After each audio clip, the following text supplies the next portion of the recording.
Hello everybody, my name is Safi and welcome to Overcoming the Diet Mindset podcast. I am 7 years post-op and a training psychotherapist. On this podcast, my aim is to vanish crappy, fad dieting and unhelpful thinking, to reclaim our mindset with a little rewiring so we can stop yo-yo dieting and get off the roller coaster for once and for all. Hi everybody, welcome to a new episode. I'm recording at night time. It's almost 11 o'clock to be precise. So if I sound tired, please forgive me. I just wanted to record a podcast. I've had a couple of interviews lined up. However, for one reason or the other, they had all been postponed. And so I thought I would just come on and have a chat and just update you on some of the things that I've been up to and things that I've been seeing on social media. A bit of reflection, a bit of a chit chat until we get all those exciting interviews up and running. So definitely look out for them. I've got some really lovely people to interview that you would all know and follow within the bariatric community, and that will be really beneficial. So yep, that is what's been happening here. So I'm going to perhaps go on a bit of a rant, but I think it's more that I'm really passionate about it. And that's why I may come across a bit over the top, OTT, whatever you may call it.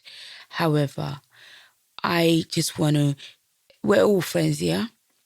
So I just want to have a frank conversation about some of the things that I see on social media that worries me a little bit. So one thing that I wanted to talk about was a post. I'm going to keep it anonymous. And the person, I think these posts are coming up more and more. Perhaps this has got something to do with the fact that it's summer and we're all very much triggered because we've always wanted to have that, summer body that we're supposed to all have by now. So I think that's what's seeping into people's psyches.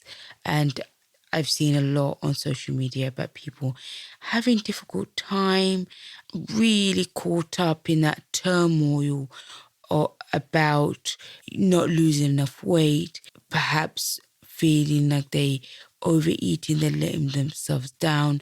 They may have had some expectations of what they should be looking like by this summer, and they haven't perhaps got to that point. And for them, that's seen as a failure, that those arbitrary numbers keep on coming up. Anyway, let me elaborate on that story that I said. So this particular person wrote a post, and the post went something like this. So I'm summarizing, and so bear with.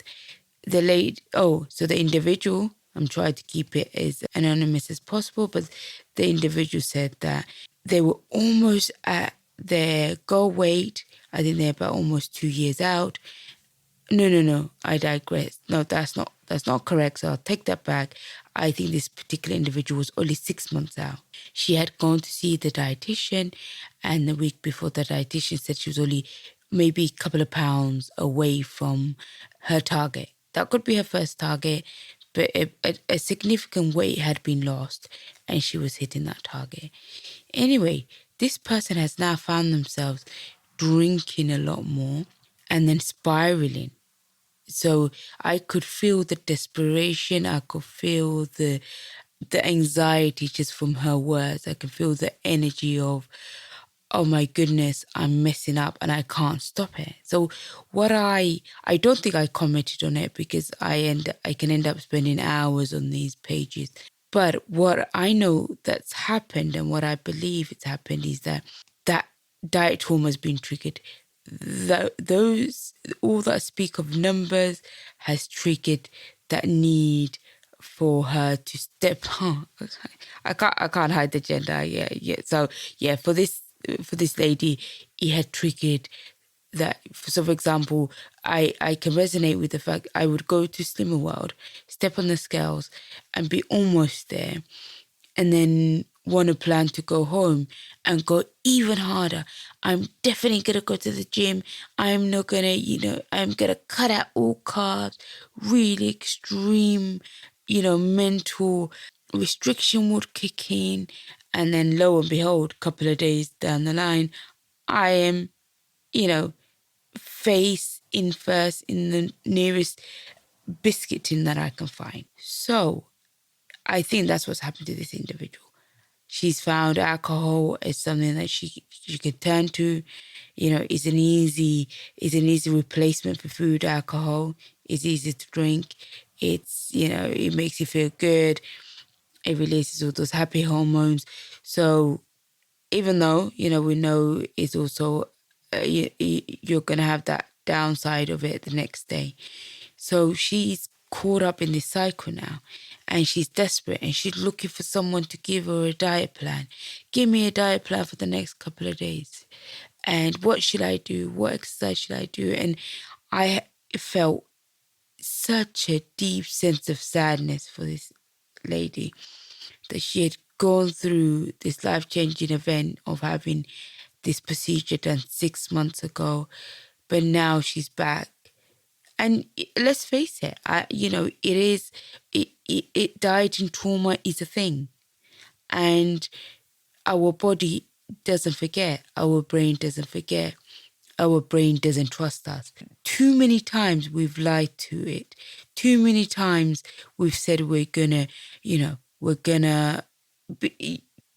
do something and we did the opposite. Or too many times we've gone and overridden our natural hunger hormone signals. We've messed up all our hormones. We haven't been able to be in tune with it. So why would our body trust us? So the alarm has gone off for this lady. The body's gone, oh no, we're not back here again. Now she's going to not give us any food for days, or we're just not going to get to enjoy anything. So she's now gone into that spirit of, oh, tomorrow I will start. Tomorrow I'm going to work really hard, and tomorrow I'm going to, really give it my all. And then let's face it, all that gets us into is deprivation, restriction, and our body to feel a deep sense of alertness, because it doesn't know what's going on. Because our old brain, our brain that thinks that there's going to be a food famine, we're not going to ever find food again, we're going to die, it's going to kick in because it wants to keep us alive. And then obviously this thread is now full of people demonizing food and asking her to go and, go back. I joke about go on a water diet, but, it's not far from that. And I don't blame any of those people, because it's so deeply ingrained in the diet culture. We have been in it for so long that we can't ever imagine a way out. And 6 months, this lady should be using it. It's a honeymoon period. She should be enjoying it, and she should be using this time to develop new habits, to take care of herself, to enjoy her newfound freedom of not spending every waking moment in her head about the next diet or how she's messed up. But we're still there. We're using the stick to beat ourselves up with it. We don't need the diet culture to do it for us anymore, because it's got us exactly where it wants us. Perfectly positioned for us to sit there and, tell each other how much we failed, to catastrophize, to demonize food, to all panic together, and then trigger trigger all those anxiety inducing hormones, cortisol, and then we need sugary comforting foods to comfort us, to calm us down, because our body thinks we're going to get ready to fight. And we need all the energy and it's all going to rush and it's going to store. Everything we have, it's going to store because it's really getting ready to reserve that energy because it thinks it's under attack. So please, if you take anything from anything I ever say or any of my guests say, please step away. Make a gap between you and this dieting mentality. Give yourself that space to really take a step back and think, this did not get me what it had promised in the first place. If it did and if it worked, then I would have not needed to go under the knife. I would have not needed to spend thousands of pounds or spend years on the waiting list for the NHS or go abroad and risk my life, right? Just think about that. Because if for a minute we use the smart part of our brain, we'll realize there has to be a better way.